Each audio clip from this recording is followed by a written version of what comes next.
When you limit your color palette, which is a very smart thing to do, you create consistency in your artwork.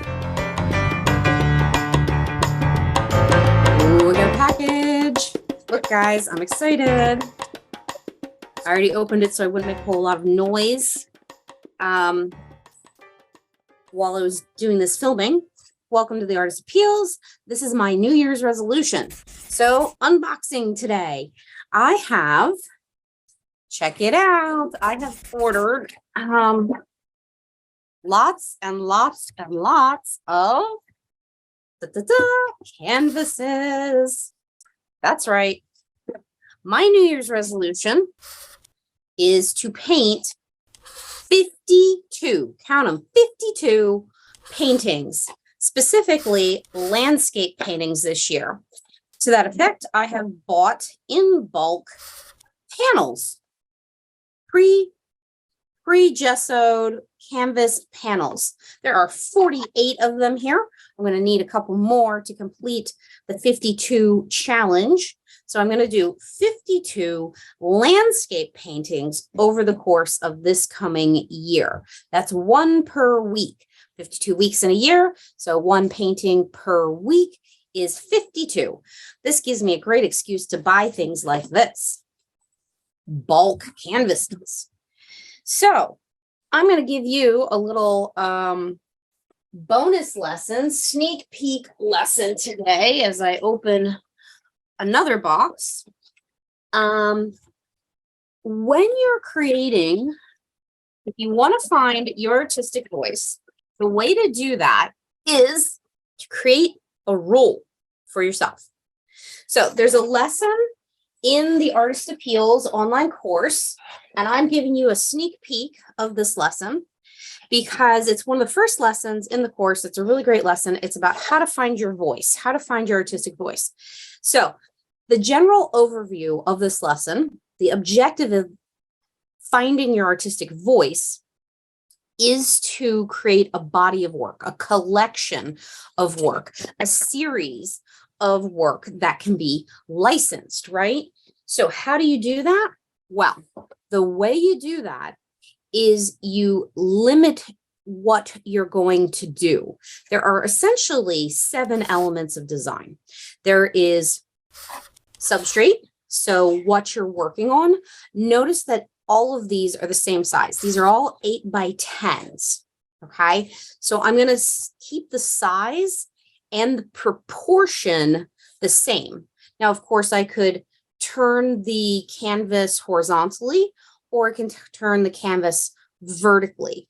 But by limiting my size, limiting the proportions, it will allow me to explore other areas. So that's number 1, is your substrate. Your next thing in the elements of design that you can limit is your medium. What are you going to be working with? Now, I have never tried gouache, so I'm really excited to try gouache. This is a new set of paints that I'm really excited to try. You know, the great thing about doing a challenge like this is a 52 challenge. This is a 365, 52 week challenge. So I'm going to do it for a full year. And I'm going to paint 52 pieces. They're all going to be the same substrate. They're all going to be very similar mediums. So the second element of design is medium. I'm going to keep the medium the same. And then by doing that, it will allow me to really understand and conquer that medium. It's also going to keep the artwork feeling very together, very congruent, very kind of coordinated, right? So substrate, medium, size, and color palette. By using this one color palette, let's see it, I'm so excited. By using this is actually my mixing palette. This is something I got for plein air painting. This is an actual mixing palette.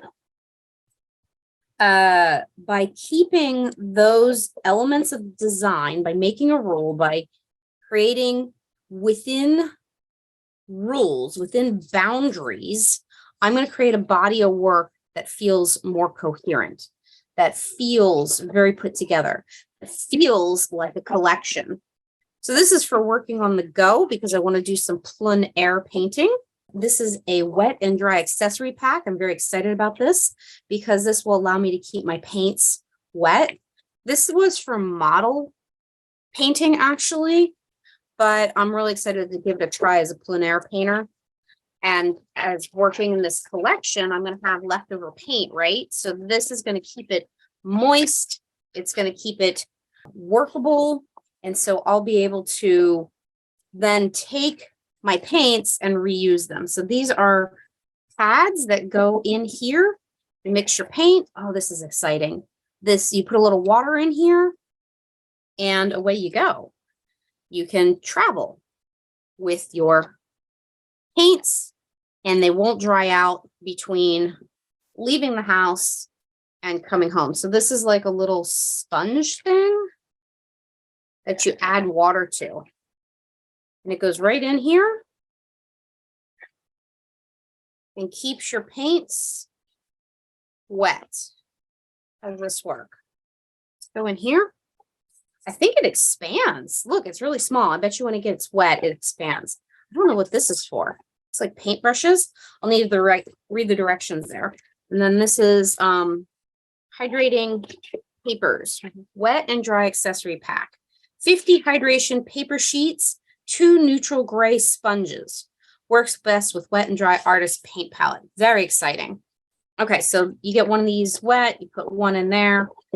All right, on to the next thing. We'll play around with that and read that a bit more. Read up on that.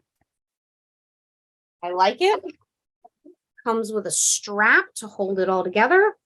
So I'm going to vary my location. I'm going to vary where I paint. I'll be painting in the studio here over the winter. But when the weather gets nice, I hope to go outside and do some plein air painting. Oh, look at that. That in the garbage. Got an extra one here. I'm getting all set up. I'm ready to go, man. I'm ready to go. All right. So that's all set. I just need to add paints and water. Maybe read the directions. Look at that. Nice little strap there. Good deal. All right. Next, let's move all this over. What's next? Paints. Okay, so we talked about the 7 elements of design. We've covered substrate. We've covered medium. And let's talk about, we've covered size. And we also need to talk about palette. So by using the same paints, I'm going to limit my palette. Your palette is the color choices you make. Now this, I read the documentation. In the meantime, this is an actual palette with an antibacterial sponge that you place in here, and it keeps your paints moist and from drying out. So you've got a brush holder and you've got wells for putting your paints separately. And then you also have on the bottom here, this cool see-through paper. So this is a sponge. You get it wet with purified water. It will expand, it says, to fill this tray. Then you put this transparent paper on top to separate the sponge from your paints. And the moisture of the sponge underneath will keep your paints wet and workable. And then this semi-transparent paper on top will allow the gray sponge to show through so that you get the true colors of your paint. I found this and I'm very excited to use it. It is not watertight, but it is water containment. So you do not want to carry it and let it go to sideways because it will drip. But I am very excited about it because they say that it really extends the life of your paints. So I'm really excited about this. This was made for model painting, but I'm going to be using it for plein air painting. So really cool little wet palette is what it's called. So this is the Artisan Shop family from Artisan. Artisan is the company, and it is called the Wet and Dry. Now, we were talking about palettes, and we were talking about them in the context of the 7 things that you can limit. This is a new color palette of gouache. So it snaps closed, and then I'm very excited because there's a little palette in it. It's quite heavy, comes with its own paintbrushes, comes with set of 1, 2, 3 paintbrushes. 3 paintbrushes. We've got a square tip, we've got a rounded tip. So we got 3 brushes. 3 brushes that come with this. It's in Japanese or Chinese, it looks like. Brushes can go right in here. And then this is from Maya. Here's the color chart. We have beautiful colors. I can't wait to get into these. They're little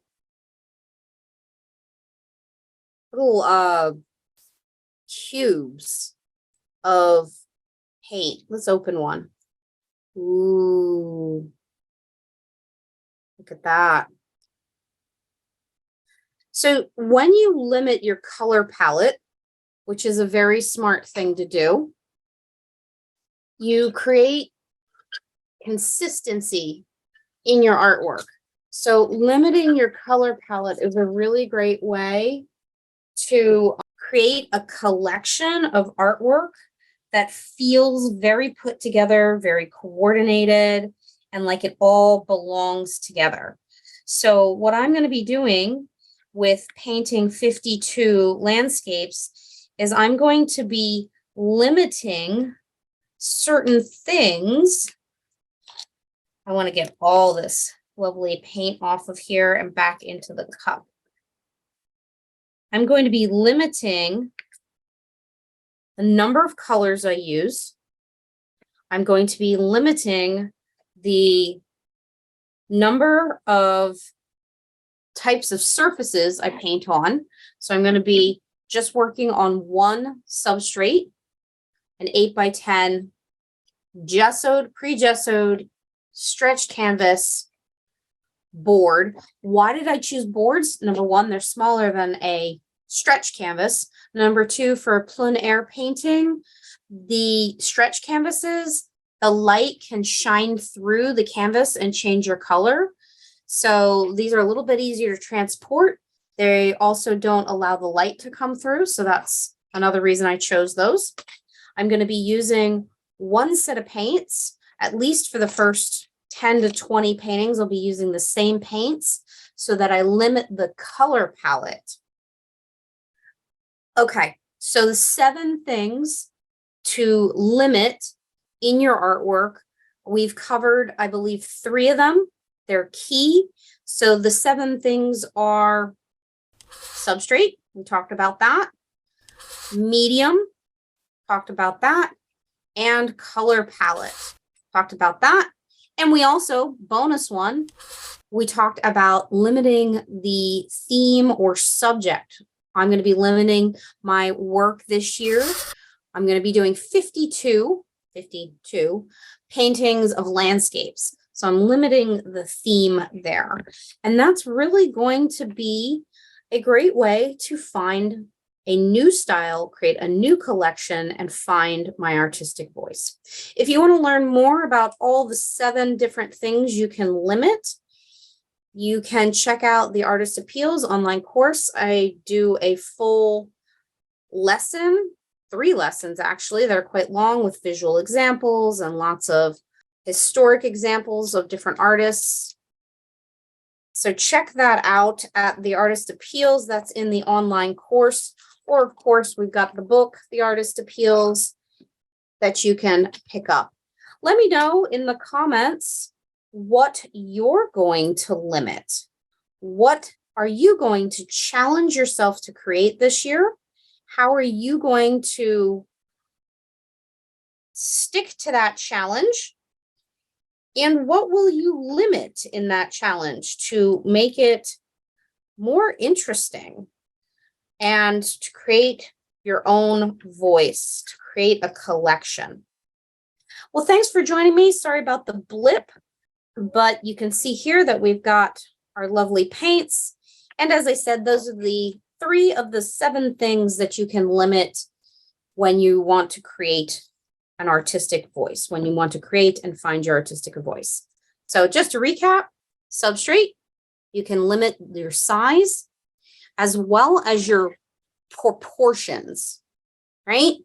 You can limit your medium, what you're going to create with, and you can limit your color palette. And the bonus one, number 4, was you can limit your subject or theme. Comment below, let me know what you're going to make this year. If you're going to challenge yourself, are you going to do a 30-day challenge, a 60-day challenge, a 90-day challenge, or are you going to do a 365-day challenge? I am going to be doing a 365 days, but it's going to be over the course of a year, but it's going to be 52 paintings, so 1 per week. Hold yourself accountable. Post in the comments below. Love to hear from you guys. I do try and read them all. And thank you for joining me on the Artist Appeals. Can't wait to see you and see what you make. This is the surest way to find your artistic voice, is to do a challenge, create a collection, limit those elements of design, and hold yourself accountable. So those are some of the important parts. I hope this has been helpful. Aren't these lovely? They're a little hard to get the tops off of.